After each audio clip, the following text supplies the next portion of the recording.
শুনছেন বিভূতিভূষণ বন্দ্যোপাধ্যায় রচিত পথের পাঁচালী। আজ শুনবেন চতুর্দশ পর্ব। আবহ, শব্দগ্রহণ ও পাঠ অরুময় চক্রবর্তী। বিভূতিভূষণ বন্দ্যোপাধ্যায় রচিত পথের পাঁচালী। দুর্গা কাঁথার তলা হইতে অত্যন্ত খুশির সহিত ডাকিল, অপু, ও অপু। অপু জাগিয়াই ছিল, কিন্তু এখনো পর্যন্ত কোনো কথা বলে নাই। বলিল, দিদি, জানালাটা বন্ধ করে দিবি, বড্ড ঠান্ডা হাওয়া আসছে। দুর্গা উঠিয়া জানালা বন্ধ করিয়া দিয়া বলিল, রানুর দিদির বিয়ে কবে জানিস? আর কিন্তু বেশি দেরি নেই, খুব ঘটা হবে, ইংরেজি বাজনা আসবে।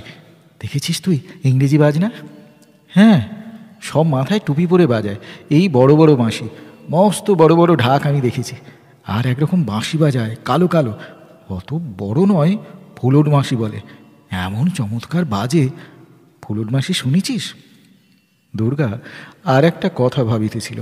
কাল সে বৈকালে ও পাড়ার খুড়িমার কাছে বেড়াইতে যায়। এ কথা সে কথার পর খুড়িমা জিজ্ঞাসা করিল, দুর্গা, তোর সঙ্গে ঠাকুরপুর কোথায় দেখা হয়েছিল রে? সে বলিল, কেন খুড়িমা? পরে সে সেদিনের কথা বলিল, কৌতুকের সুরে বলিল, পথ হারিয়ে খুড়িমা হতেই একেবারে করের পুকুর, সেই বনের মধ্যে।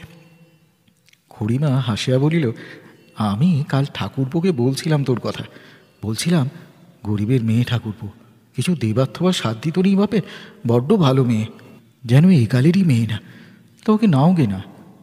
তাই ঠাকুরপো তোর কথা টথা জিজ্ঞেস করছিল, বললে, ঘাটের পথে সেদিন কোথায় দেখা হলো, পথ ভুলে ঠাকুরপো কোথায় গিয়ে পড়েছিল, এই সব। তারপর আমি আজ 3 দিন ধরে বলছি, শ্বশুর ঠাকুরকে দিয়ে তোর বাবাকে বলাবো। ঠাকুরপোর যেন মত আছে মনে হলো, তোকে যেন মনে লেগেছে। দুর্গা গোয়াল হইতে বাছুর বাহির করিয়া রৌদ্রে বাঁধিল বটে, কিন্তু অন্যদিন বাড়ির কাজ তবু তো যা হোক কিছু করে। আজ সে ইচ্ছা তাহার মোটেই হইতেছিল না। একদিন তাহার এরকম মনের ভাব হয়, সেদিন সে কিছুতেই গণ্ডিতে আটকাইয়া থাকিতে পারে না। কে তাহাকে পথে পথে পাড়ায় পাড়ায় ঘুরাইয়া লইয়া বেড়ায়। আজ যেন হাওয়াটা কেমন সুন্দর, সকালটা না গরম না ঠান্ডা, কেমন মিষ্ট গন্ধ পাওয়া যায় নেবু ফুলের, যেন কি একটা মনে আসে, কি তাহা সে বলিতে পারে না। বাড়ির বাহির হইয়া সে রানুদের বাড়ি গেল। ভুবন মুখুজ্জে অবস্থাপন্ন গৃহস্থ, এই তাঁর প্রথম মেয়ের বিবাহ, খুব ঘটা করিয়াই বিবাহ হইবে। বাজিওয়ালা আসিয়া বাজির দরদস্তুর করিতেছে। সীতানাথ ও অঞ্চলেরই বিখ্যাত রসুন চৌকি বাজিয়ে, তাহারও বায়না হইয়াছে। বিবাহ উপলক্ষে নানা স্থান হইতে কুটুম্বের দল আসিতে শুরু করিয়াছে। তাহাদের ছেলে মেয়েতে বাড়ির উঠান সরগরম। দুর্গার মনে ভারী আনন্দ হইল। আর দিন কতক পরে ইহাদেরই বাড়িতে কত বাজি পড়িবে। সে কোনো বাজি কখনো দেখে নাই, কেবল একবার গাঙ্গুলি বাড়ির ফুলদোলে একটা কি বাজি দেখিয়াছিল, হুস করিয়া আকাশে উঠিয়া একেবারে যেন মেঘের গায়ে গিয়া ঠেকে, সেখান হইতে আবার পড়িয়া যায়, এমন চমৎকার দেখায়। অপু বলে হাওই বাজি। দুপুরের পর মা দালানে আঁচল বিছাইয়া একটু ঘুমাইয়া পড়িলে সে সুরুত করিয়া পুনরায় বাড়ির বাহির হইল। ফাল্গুনের মাঝামাঝি রৌদ্রের তেজ চড়িয়াছে। একটানা তপ্ত হাওয়ায় রানুদের বাগানের বড় নিম গাছের হলদে পাতাগুলো ঘুরিতে ঘুরিতে ঝরিয়া পড়িতেছে। কেহ কোনো দিকে নাই। ন্যাড়াদের বাড়ির দিকে কে যেন একটা টিন বাজাইতেছে। বউ করিয়া কি একটা শব্দ হইল। কাঁচ পোকা। দুর্গা নিজের অনেকটা অজ্ঞাতসারে তাড়াতাড়ি আঁচল মুঠার মধ্যে পাকাইয়া চকিত দৃষ্টিতে চাহিতে লাগিল। কাঁচ পোকা নয়, সুদর্শন পোকা। তাহার মুঠার আঁচল আপনা আপনি খুলিয়া গেল। আগ্রহের সহিত পা টিপিয়া টিপিয়া সে পোকাটার দিকে আসিতে লাগিল। সামনের পথের উপর বসিয়াছে, পাখার উপর সে তো রক্তচন্দনের ছিটার মতো বিন্দু বিন্দু দাগ। সুদর্শন পোকা, ঠিক পোকা নয়, ঠাকুর। দেখিতে পাওয়া অত্যন্ত ভাগ্যের কাজ। তাহার মার মুখে আরও অনেকের মুখে সে শুনিয়াছে। সে সন্তর্পণে ধুলার উপর বসিয়া পড়িল। পরে হাত একবার কপালে ঠেকাইয়া আর একবার পোকার কাছে লইয়া গিয়া বারবার দ্রুত বেগে আবৃত্তি করিতে লাগিল, সুদর্শন সুভালো ভালি রেখো, সুদর্শন সুভালো ভালি রেখো, সুদর্শন সুভালো ভালি রেখো। অবিকল এইরূপই সে অপরের মুখে বলিতে শুনিয়াছে। পরে সে নিজের কিছু কথা মন্ত্রের মধ্যে জুড়িয়া দিল। অপুকে ভালো রেখো, মাকে ভালো রেখো, বাবাকে ভালো রেখো, ওপাড়ার খুড়িমাকে ভালো রেখো। পরে একটু ভাবিয়া ইতস্তত করিয়া বলিল, নীরেনবাবুকে ভালো রেখো, আমার বিয়ে যেন ওখানেই হয় সুদর্শন, রানুর দিদির মতো বাজি বাজনা হয়। ভক্তের অর্ঘের আতিশয্যে পোকাটা ধুলার উপর বিপন্নভাবে চকটাকারে ঘুরিতেছিল। দুর্গা মনের সাধ মিটাইয়া প্রার্থনা শেষ করিয়া শ্রদ্ধার সহিত পাশ কাটাইয়া গেল। পাড়ার ভেতরকার পথে পথে মাথার উপর প্রথম ফাল্গুনের সনীল, এমনকি অনেকটা ময়ূরকণ্ঠী রঙের আকাশ গাছপালার ফাঁকে ফাঁকে চোখে পড়ে।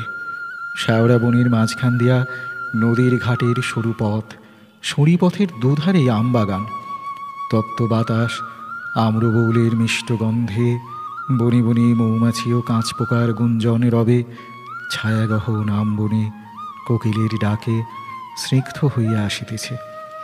বাগানগুলি পার হইয়া চড়কতলার মাঠ, ঘাসে ভরা মাঠে ছায়া পড়িয়া গিয়াছে। দুর্গা ঝোপের মধ্যে মধ্যে শিয়াকুল খুঁজিয়া বেড়াইতে লাগিল। শিয়াকুল এখন আর বড় থাকে না, শীতের শেষে ঝরিয়া যায়। ওই উঁচু ঢিবিতে ঝোপের মধ্যে একটা গাছে অনেক শিয়াকুল সেদিনও তো সে খাইয়া গিয়াছে, কিন্তু এখন আর নাই, সব ঝরিয়া গিয়াছে। গোলমরিচের মতো শুকনা শিয়াকুল ঘন ঝোপের তলা বিছাইয়া পড়িয়া আছে। এক ঝাঁক শালিক পাখি ঝোপের মধ্যে কিচকিচ করিতেছিল। দুর্গা নিকটে যাইতে উড়িয়া গেল। তাহার মনে খুশির আবার একটা প্রবল ঢেউ আসিল। উৎসবের নৈকট্য, রানুর দিদির বাসরে রাত জাগা ও গান শুনিবার আশা। খুশিতে তাহার ইচ্ছা হইল সে মাঠের এধার হইতে ওধার পর্যন্ত ছুটিয়া বেড়ায়। একবার সে হাত দুটো ছড়াইয়া ডানার মতো লম্বা করিয়া দিয়া খানিকটা ঘুরপাক খাইয়া খানিকটা ছুটিয়া গেল। উড়িতে চায়, শরীর তো হালকা জিনিস, হাত ছড়াইয়া ডানার মতো বাতাস কাটিতে কাটিতে যদি যাওয়া যাইত।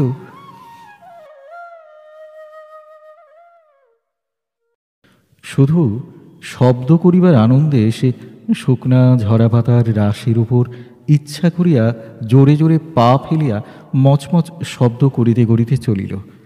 পাতা ভাঙিয়া গিয়া শুকনা শুকনা ধুলা মিশানো খানিকটা সোঁদা সোঁদা, খানিকটা তিক্ত গন্ধে জায়গাটা ভরিয়া গেল। সামনে একটু দূরে সোনাডাঙ্গার মাঠের দিকে যাইবার কাঁচা সড়ক, একখানা গরুর গাড়ি ক্যাঁচ ক্যাঁচ শব্দে মাঠের পথের দিকে যাইতেছে।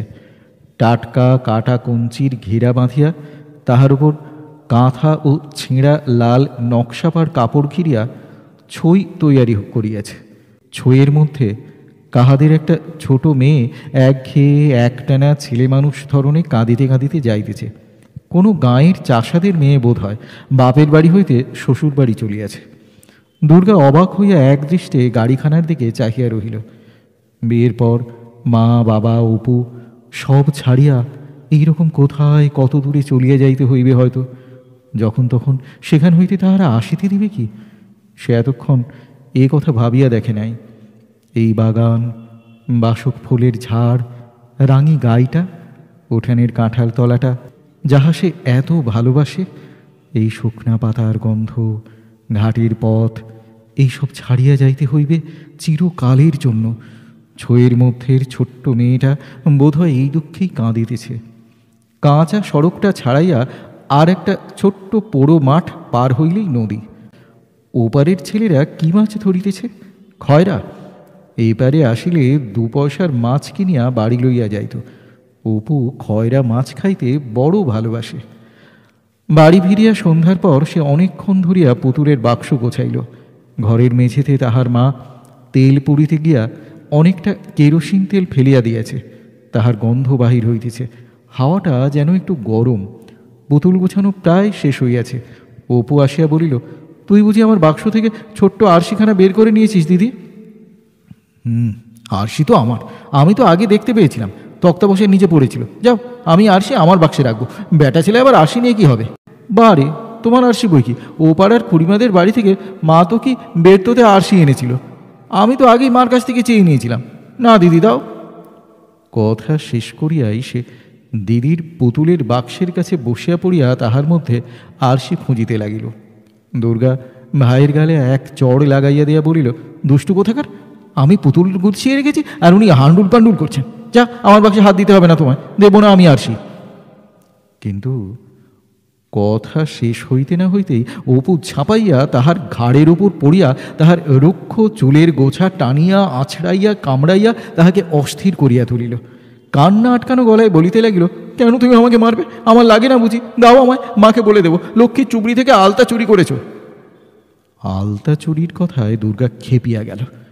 ভাইয়ের কান ধরিয়া তাহাকে ঝাঁকুনি দিয়া ওপরি ওপরি কয়েকটা চড় দিতে দিতে বলিল, আলতা নিচ্ছি, আমি আলতা নিচ্ছি, লক্ষ্মী ছাড়া দুষ্টু মাদর। আর তুমি যে লক্ষ্মীর চুবড়ির গা থেকে কড়িগুলো খুলে লুকিয়ে রেখেছ, মাকে বলে দেব না। চিৎকার, কান্না ও মারামারির শব্দ শুনিয়া সর্বজয়া ছুটিয়া আসিল। ততক্ষণে দুর্গা অপুর কান ধরিয়া তাহাকে মাটিতে প্রায় শোয়াইয়া ফেলিয়াছে। অপুও প্রাণপণে দুর্গার চুলের গোছা মুঠি পাকাইয়া টানিয়া এরূপ ধরিয়া আছে যে দুর্গার মাথা তুলিবার ক্ষমতা নাই। অপুর লাগিয়াছিল বেশি। সে কাঁদিতে কাঁদিতে বলিল, দেখো না মা, আমার আরশিখানা বাক্স থেকে বের করে নিজের বাক্সে রেখে দিয়েছে, দিচ্ছে না, এমন চড় মেরেছে গালে। দুর্গা প্রতিবাদ করিয়া বলিল, না মা, দেখো না, আমার পুতুলের বাক্স গোছাচ্ছি, ও এসে সেগুলো সব। সর্বজয়া আসিয়া মেয়ের পিঠের উপর দুমদুম করিয়া সজোরে কয়েকটি কিল বসাইয়া দিয়ে বলিল, ধাড়ি মেয়ে, কেন তুই ওর গায়ে হাত দিবি যখন তখন? ও তো আর তোতে অনেক তফাৎ, জানিস? আরশি, আরশি তোমার কোন পিণ্ডিতে লাগবে শুনি? কথায় কথায় উনি যেন ওকে তেড়ে মারতে। মরণ আর কি, পুতুলের বাক্স রসো। কথা শেষ না করিয়াই সেই মেয়ের গুছানো পুতুলের বাক্স উঠাইয়া এক টান মারিয়া বাহির উঠানে ছুঁড়িয়া ফেলিয়া দিল। ধাড়ি মেয়ের কোনো কাজ নেই, কেবল খাওয়ার পাড়ায় টোটো করে ঘুরে বেড়ানো, আর কেবল পুতুলের বাক্স আর পুতুলের বাক্স। ওসব টিনে এক্ষুনি বাঁশ বাগানে ফেলে দিয়ে আসছে, দিচ্ছি তোমার খেলা গুছিয়ে একেবারে। দুর্গার মুখ দিয়া কথা বাহির হইল না। পুতুলের বাক্স তাহার প্রাণ। দিনের মধ্যে 10 বার সে পুতুলের বাক্স গোছায়। পুতুল, রাংতা, ছোপানো কাপড়, আলতা, কত কষ্টের সংগ্রহ করা নাট ফল, 3 মোড়া আরশিখানা, পাখির বাসা, সব অন্ধকার উঠোনের মধ্যে কোথায় কি ছড়াইয়া পড়িল। মা যে তাহার পুতুলের বাক্স এইরূপ নির্মমভাবে ফেলিয়া দিতে পারে, এ কথা কখনো সে ভাবিতে পারিত না। কত কষ্টে, কত জায়গা হইতে জোগাড় করা কত জিনিস উহার মধ্যে।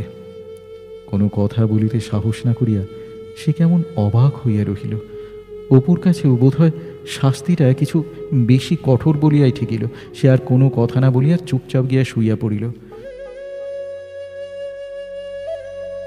রাত্রি অনেক হইয়াছে। মেঝেতে কেরোসিন তেলের গন্ধ বাহির হইতেছে। ঘরের মধ্যে বাঁশ বাগানের মশা মিনমিন করিতেছে। খানিক্ষণ বসিয়া বসিয়া দুর্গা গিয়া চুপ করিয়া শুইয়া পড়িল। ভাঙা জানলা দিয়া ফাগুন জ্যোৎস্নার আলো বিছানায় পড়িয়াছে। পোড়ো ভিটার দিক হইতে ভোর ভোর করিয়া লেবু ফুলের গন্ধ আসিতেছে। একবার তাহার মনে হইল উঠিয়া গিয়া পুতুলের বাক্সটা ও ছড়ানো জিনিসগুলা তুলিয়া আনে। কাল সকালে কি আর পাওয়া যাইবে? কত কষ্টের জিনিসগুলা। কিন্তু সাহস পাইল না। আনিতে গেলে মা যদি আবার মারে। অনেকক্ষণ কাটিয়া গেল। হঠাৎ সে গায়ের উপর তাহার হাত অনুভব করিল। অপু ভয়ে ভয়ে ডাকিল, দিদি। দুর্গা কোনো জবাব দেবার পূর্বে অপু বালিশে মুখ গুঁজিয়া হাউ হাউ করিয়া কাঁদিয়া উঠিল। আমি আর করবো না, আমার উপর রাগ করিস নে দিদি, তোর পায়ে পড়ি। কান্নার আবেগে তাহার গলা আটকাইয়া যাইতে লাগিল। দুর্গা প্রথমটা বিস্মিত হইল, পরে সে উঠিয়া বসিয়া ভাইয়ের কান্না থামাইবার চেষ্টা করিতে লাগিল। কাঁদিস, চুপ চুপ, মা শুনতে পেলে আবার আমায় বকবে। চুপ, কাঁদতে নি। আচ্ছা আচ্ছা, আমি রাগ করবো না, কেঁদো না, চুপ। তাহার ভয় হইতেছিল অপুর কান্না শুনিলে মা আবার হয়তো তাহাকেই মারিবে। অনেক করিয়া সে ভাইয়ের কান্না থামাইল। পরে শুইয়া শুইয়া তাহাকে নানা গল্প, বিশেষত রানুর দিদির বিয়ের গল্প বলিতে লাগিল। এই কথা ও কথার পর অপু দিদির গায়ে হাত দিয়া চুপি চুপি বলিল, একটা কথা বলবো দিদি, তোর সঙ্গে মাস্টারমশাইয়ের বিয়ে হবে। দুর্গার লজ্জা হইল, সঙ্গে সঙ্গে তাহার অত্যন্ত কৌতূহল হইল। কিন্তু ছোট ভাইয়ের কাছে এ সম্বন্ধে কোনো কথাবার্তা বলিতে তাহার সংকোচ হওয়াতে সে চুপ করিয়া রহিল। অপু আবার বলিল, খুড়িমা বলছিল রানুর মায়ের কাছে আজ বিকালে মাস্টারমশাইয়ের নাকি অমত নেই। কৌতূহলের আবেগে চুপ করিয়া থাকা অসম্ভব হইয়া উঠিল। সে তাচ্ছিল্যের সুরে বলিল, হ্যাঁ বলছিল, যা, তোর সব যেমন কথা। অপু প্রায় বিছানায় উঠিয়া বসিল। সত্যি বলছি দিদি, তোর গা ছুঁয়ে বলছি, আমি সেখানে দাঁড়িয়ে, আমাকে দেখেই তো কথা উঠল, বাবাকে দিয়ে পত্তর লেখাবে সেই মাস্টারমশাইয়ের বাবা যেখানে থাকেন সেখানে। মা জানে? আমি এসে মাকে জিজ্ঞেস করবো ভাবলাম, ভুলে গেছি। জিজ্ঞেস করবো দিদি? মা বোধহয় শোনেনি, কাল খুড়িমা মাকে ডেকে নিয়ে বলবে বলেছিল। পরে সে বলল, তুই কত রেলগাড়ি চড়বি দেখিস, মাস্টারমশাইরা থাকেন এখান থেকে অনেক দূরে, রেলে যেতে হয়। দুর্গা চুপ করিয়া রহিল। সেই রেলগাড়ির ছবি দেখিয়াছে, অপুর একখানা বইয়ের মধ্যে আছে, খুব লম্বা, অনেকগুলো চাকা, সামনের দিকে কল, সেখানে আগুন দেওয়া আছে, ধোঁয়া ওড়ে। রেলগাড়িখানা আগাগোড়া লোহার, চাকাও তাই, গরুর গাড়ির মতো কাঠের চাকা নয়। রেল লাইনের ধারে কোনো খড়ের বাড়ি নাই, থাকিতে পারে না, পুড়িয়া যায়। রেলগাড়ি যখন চলে তখন তাহার নল হইতে আগুন বাহির হয় কি না। সে ভাইয়ের গায়ে হাত বুলাইয়া বলিল, তোকেও সঙ্গে করে নিয়ে যাব। তারপর দুজনেই চুপ করিয়া ঘুমাইবার জোগাড় করিল। ঘুমাইতে গিয়া একটা কথা বারবার দুর্গার মনে হইতেছিল, ঠাকুর সুদর্শন তাহার কথা শুনিয়াছেন, আজই তো সুদর্শনের কাছে সে। ঠাকুরের বড্ড দয়া, মা তো ঠিক কথা বলে। অপু বলিল, লীলাদির জন্যে কেমন চমৎকার শাড়ি কেনা হয়েছে, আজ লীলাদির কাকা বিয়ের জন্যে কিনে এনেছে রানাঘাট থেকে, সেজোর জেঠিমা বললে, বালুচরের শাড়ি। দুর্গা হাসি মুখে বলিল, একটা ছড়া জানিস? পিসি বলতো, বালুচরের বালুর চরে একটা কথা কই, মোষের পেটে ময়ূর ছানা দেখে এলাম সই।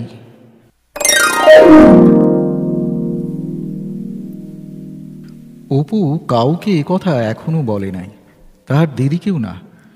সেদিন চুপি চুপি দুপুরে সে যখন তাহার বাবার ওই বই বোঝাই কাঠের সিন্দুকটা লুকাইয়া খুলিয়াছিল, সিন্দুকটার মধ্যে একখানা বইয়ের মধ্যেই এই অদ্ভুত কথাটার সন্ধান পাইয়াছে। উঠানের উপর বাঁশ ছাড়ের ছায়া তখন পূর্ব পশ্চিমে দীর্ঘ হয় নাই। ঠিক দুপুরে সোনাডাঙ্গার দেবান্তর মাঠের সেই প্রাচীন অশ্বত্থ গাছের ছায়ার মতো এক জায়গায় একরাশ ছায়া জমাট বাঁধিয়াছিল। একদিন সে দুপুরবেলা বাপের অনুপস্থিতিতে ঘরের দরজা বন্ধ করিয়া চুপি চুপি বইয়ের বাক্সটা লুকাইয়া খুলিল। অধীর আগ্রহের সহিত সে এ বই ও বই খুলিয়া খানিকটা করিয়া ছবি দেখিতে এবং খানিকটা করিয়া বইয়ের মধ্যে ভালো গল্প লেখা আছে কিনা দেখিতে লাগিল। একখানা বইয়ের মলাট খুলিয়া দেখিল, নাম লেখা আছে সর্বদর্শন সংগ্রহ। ইহার অর্থ কি, বইখানা কোন বিষয়ের তাহা সে বিন্দু বিসর্গও বুঝিল না। বইখানা খুলিতেই এক দল কাগজ কাটা পোকা নিঃশব্দে বিবর্ণ মার্বেল কাগজের নিচে হইতে বাহির হইয়া ঊর্ধ্বশ্বাসে যেদিকে দুই চোখ যায় দৌড় দিল। অপু বইখানা নাকের কাছে লইয়া গিয়া ঘ্রাণ লইল, কেমন পুরনো গন্ধ। মেটে রঙের পুরু পুরু পাতাগুলোর এই গন্ধটা তাহার বড় ভালো লাগে। গন্ধটায় কেবলই বাবার কথা মনে করাইয়া দেয়। যখনই গন্ধ সে পায় তখনই কি জানি কেন তাহার বাবার কথা মনে পড়ে। অত্যন্ত পুরানো মার্বেল কাগজের বাঁধাই করা মলাটের নানা স্থানে চটা উঠিয়া গিয়াছে। এই পুরনো বইয়ের উপরই তাহার প্রধান মোহ। সেজন্য সে বইখানা বালিশের তলায় লুকাইয়া রাখিয়া অন্যান্য বই তুলিয়া বাক্স বন্ধ করিয়া দিল। লুকাইয়া পড়িতে পড়িতে এই বইখানিতেই একদিন সে পড়িল বড় অদ্ভুত কথাটা। হঠাৎ শুনিলে মানুষ আশ্চর্য হইয়া যায় বটে, কিন্তু ছাপার অক্ষরে বইখানার মধ্যে এই কথা লেখা আছে। সে পড়িয়া দেখিল, পারদের গুণ বর্ণনা করিতে করিতে লেখক লিখিয়াছেন, শকুনির ডিমের মধ্যে পারদ পুড়িয়া কয়েকদিন রৌদ্রে রাখিতে হয়, পরে সেই ডিম মুখের ভেতর পুড়িয়া মানুষ ইচ্ছা করিলে শূন্যমার্গে বিচরণ করিবার ক্ষমতা প্রাপ্ত হয়। অপু নিজের চক্ষুকে বিশ্বাস করিতে পারিল না। আবার পড়িল, আবার পড়িল। পরে নিজের ডানা ভাঙা বাক্সটার মধ্যে বইখানা লুকাইয়া রাখিয়া বাহিরে গিয়া কথাটা ভাবিতে ভাবিতে সে অবাক হইয়া গেল। দিদিকে জিজ্ঞাসা করে, শকুনিরা বাসা বাঁধে কোথায় জানিস দিদি? তাহার দিদি বলিতে পারে না। সে পাড়ার ছেলেদের সতু, নীলু, কিনু, পটল, নেড়া সকলকে জিজ্ঞাসা করে। কেউ বলে সে এখানে নয়, উত্তর মাঠে উঁচু গাছের মাথায়। তাহার মা বকে, এই দুপুরবেলা কোথায় ঘুরে বেড়াস? অপু ঘরে ঢুকিয়া শৈবার ভান করে, বইখানে খুলিয়া সেই জায়গাটা আবার পড়িয়া দেখে। আশ্চর্য, এত সহজে উড়িবার উপায়টা কেউ জানে না। হয়তো এই বইখানা আর কাহারও বাড়ি নাই, শুধু তাহার বাবারই আছে। হয়তো এই জায়গাটা আর কেউ পড়িয়া দেখে নাই, শুধু তাহারই চোখে পড়িয়াছে এতদিনে। বইখানার মধ্যে মুখ গুঁজিয়া আবার সে আঘ্রাণ লয়। সেই পুরনো পুরনো গন্ধটা, এই বইয়ে যাহা লেখা আছে তাহার সত্যতা সম্বন্ধে তাহার মনে আর কোনো অবিশ্বাস থাকে না। পারদের জন্য ভাবনা নাই। পারদ মানে পাড়া, সে জানে। আয়নার পেছনে পাড়া মাখানো থাকে। একখানা ভাঙা আয়না বাড়িতে আছে, উহা জোগাড় করিতে পারিবে এখন। কিন্তু শকুনির ডিম এখন সে কোথায় পায়? দুপুরে খাওয়া দাওয়ার পরে এক একদিন তাহার দিদি ডাকে, আয় শোন অপু, মজা দেখবি আয়। পরে সে এক মুঠো পাতের ভাত লইয়া বাড়ির খিড়কি দোরের বাঁশবাগানে গিয়ে হাঁক দেয়, আয় ভুলো তু। ডাক দেয়ায় দুর্গা ভাইয়ের দিকে হাসি হাসি মুখে চুপ করিয়া চাহিয়া থাকে, যেন কি অপূর্ব রহস্যপুরীর দুয়ার এখনই তাহাদের চোখের সামনে খুলিয়া যায়। হঠাৎ কোথা হইতে কুকুরটা আসিয়া পড়িতেই দুর্গা হাত তুলিয়া বলিয়া ওঠে, ওই এসেছে, কোত্থেকে এলো দেখলি? খুশিতে সে হিহি করিয়া হাসে। রোজ রোজ এই কুকুরকে ভাত খাওয়ানোর ব্যাপারে দুর্গার আমোদ হয় ভারী। তুমি হাঁক দেও, কেউ কোথাও নেই, চারদিকে চুপ। ভাত মাটিতে নামাইয়া দুর্গার চোখ বুজিয়া থাকে। আশা ও কৌতূহলের ব্যাকুলতায় বুকের মধ্যে ঢিপ ঢিপ করে। মনে মনে ভাবে, আজ ভুলো আসবে না বোধ হয়, দেখো দেখি কোত্থেকে আসে, আজ কি আর শুনতে পেয়েছে? হঠাৎ ঘন ঝোপে একটা শব্দ ওঠে। চক্ষের নিমেষে বন জঙ্গলের লতা পাতা ছিঁড়িয়া খুঁড়িয়া হাঁপাইতে হাঁপাইতে ভুলো কোথা হইতে নক্ষত্র ভেগে আসিয়া উপস্থিত। অমনি দুর্গার সমস্ত গা দিয়া একটা কিসের স্রোত বহিয়া যায়। বিস্ময় ও কৌতুকে তাহার মুখ চোখ উজ্জ্বল দেখায়। মনে মনে ভাবে, ঠিক শুনতে পায় তো, আসে কোত্থেকে? আচ্ছা, কাল একটু চুপি চুপি ডেকে দেখব দেখি, তাও শুনতে পাবে। এই আমোদ উপভোগ করিতে সে মায়ের বকুনি সহ্য করিয়াও রোজ খাইবার সময় নিজে বরং কিছু কম খাইয়া কুকুরের জন্য কিছু ভাত পাতে সঞ্চয় করিয়া রাখে। অপু কিন্তু দিদির কুকুর ডাকিবার মধ্যে কী আমোদ আছে তাহা খুঁজিয়া পায় না। দিদির ওসব মেইলি ব্যাপারের মধ্যে সে নাই। অধীর আগ্রহে ভোজনরত শীর্ণ কুকুরটার দিকে সে চাহিয়াও দেখে না, শুধু শকুনির ডিমের কথা ভাবে। অবশেষে সন্ধান মিলিল। হিরুনাভিতের কাঁটাল তলায় রাখালেরা গরু বাঁধিয়া গৃহস্থের বাড়িতে তেল তামাক আনিতে যায়। অপু গিয়া তাহাদের পাড়ার রাখালকে বলিল, তোরা কত মাঠে মাঠে বেড়াস, শকুনির বাসা দেখতে পাস? আমায় যদি একটা শকুনির ডিম এনে দিস, আমি 2 পয়সা দেব। দিন চারেক পরেই রাখাল তাহাদের বাড়ির সামনে আসিয়া তাহাকে ডাকিয়া কোমরের থলি হইতে 2টা কালো রঙের ছোট ছোট ডিম বাহির করিয়া বলিল, এই দেখো ঠাকুর, এনেছি। অপু তাড়াতাড়ি হাত বাড়াইয়া বলিল, দেখি। পরে আহ্লাদের সহিত উল্টাইতে পাল্টাইতে বলিল, শকুনির ডিম, ঠিক তো? রাখাল সে সম্বন্ধে ভরি ভরি প্রমাণ উত্থাপিত করিল। ইহা শকুনির ডিম কিনা এই সম্বন্ধে সন্দেহের কোনো কারণ নাই। সে নিজের জীবন বিপন্ন করিয়া কোথাকার কোন উঁচু গাছের মগডাল হইতে ইহা সংগ্রহ করিয়া আনিয়াছে, কিন্তু 2 আনার কমে দেবে না। পারিশ্রমিক শুনিয়া অপু অন্ধকার দেখিল, বলিল, 2 পয়সা দেব, আর আমার কড়িগুলো নিবি? সব দিয়ে দেবো, 1 টিনের ঠোঙা করি, সব, এই এত বড় বড় সোনা গেঁটে, দেখবি, দেখাবো। রাখালকে সাংসারিক বিষয়ে অপুর অপেক্ষা অনেক হুঁশিয়ার বলিয়া মনে হইল। সে নগদ পয়সা ছাড়া কোনো রকমেই রাজি হয় না। অনেক দরদস্তুরের পর আসিয়া 4 পয়সায় দাঁড়াইল। অপু দিদির কাছে চাহিয়া চিন্তিয়া 2টা পয়সা জোগাড় করিয়া তাহাকে চুকাইয়া দিয়া ডিম 2টি লইল। তাহা ছাড়া রাখাল কিছু কড়িও লইল। এই কড়িগুলা অপুর প্রাণ। অর্ধেক রাজত্ব রাজকন্যার বিনিময়েও সে এই কড়ি কখনো হাত ছাড়া করিত না অন্য সময়। কিন্তু আকাশে উড়িবার আমোদের কাছে কি আর বেগুন বিচি খেলা? ডিমটা হাতে করিয়া তাহার মনটা যেন ফুঁ দেওয়া রবারের বেলুনের মতো হালকা হইয়া ফুলিয়া উঠিল। সঙ্গে সঙ্গে যেন একটা সন্দেহের ছায়া তাহার মনে আসিয়া পৌঁছিল। এটুকু এতক্ষণ ছিল না। ডিম হাতে পাওয়ার পর থেকেই যেন কোথা হইতে ওটুকু দেখা দিল খুব অস্পষ্ট। সন্ধ্যার আগে আপন মনে ন্যাড়াদের জাম গাছের কাটা গুঁড়ির উপর বসিয়া সে ভাবিতে লাগিল, সত্যি সত্যি ওরা যাইবে তো? সে উড়িয়া কোথায় যাইবে? মামার বাড়ির দেশে? বাবা যেখানে আছেন সেখানে? নদীর ওপারে? শালিক পাখি ময়না পাখির মধ্যে ওই আকাশের গায়ে তারাটা যেখানে উঠিয়াছে? সেই দিনই কি তাহার পরদিন সন্ধ্যার একটু আগে দুর্গা সলিতার জন্য ছেঁড়া ন্যাকড়া খুঁজিতেছিল। তাকের হাঁড়ি কলসির পাশে গোঁজা সলিতা পাকাইবার ছিঁড়া খোড়া কাপড়ের টুকরার তাল হাতড়াইতে হাতড়াইতে কি যেন ঠক করিয়া তাহার পিছন হইতে গড়াইয়া মেঝের উপর পড়িয়া গেল। ঘরের ভিতর অন্ধকার, ভালো দেখা যায় না। দুর্গা মেঝে হইতে উঠাইয়া লইয়া বাড়িতে আসিয়া বলিল, উমা, কিসের 2 বড় বড় ডিম এখানে? পড়ে একেবারে গুঁড়ো হয়ে গিয়েছে, দেখেছ কি? পাখি ডিম পেড়েছে ঘরের মধ্যে মা। তাহার পর কি ঘটিল সে কথা না তোলাই ভালো। অপু সেদিন রাত্রে খাইল না, কান্না হই হই কাণ্ড। তাহার মা ঘাটে গল্প করে, ছেলেটার যে কি কাণ্ড উমা, এমন কথা তো কখনো শুনিনি। শুনেছ সেজ ঠাকুরজি, শকুনের ডিম নিয়ে মানুষ উঠতে পারে? ওই ওদের বাড়ি রাখাল ছোঁড়াটা বদমাসের দাদি, তাকে বুঝি বলেছে সে কোত্থেকে দুটো কাগের না কিসের ডিম এনে বলেছে এই নেও শকুনের ডিম। তাই নাকি আবার 4 পয়সা দিয়ে কিনেছে তার কাছে। ছেলেটা যে কি বোকা, সে আর তোমার কাছে কি বলবো সেজ ঠাকুরজি, কি করি যে এ ছেলে নিয়ে আমি। কিন্তু বেচারি সর্বজয়া কি করিয়া জানিবে? সকলেই তো কিছু সর্বদর্শন সংগ্রহ পড়ে নাই, বা সকলেই কিছু পারদের গুণও জানে না। আকাশে তাহা হইলে তো সকলেই উড়িত। শুনলেন বিভূতিভূষণ বন্দ্যোপাধ্যায় রচিত পথের পাঁচালীর 14 পর্বের পাঠ। পাঠে অরুময় চক্রবর্তী।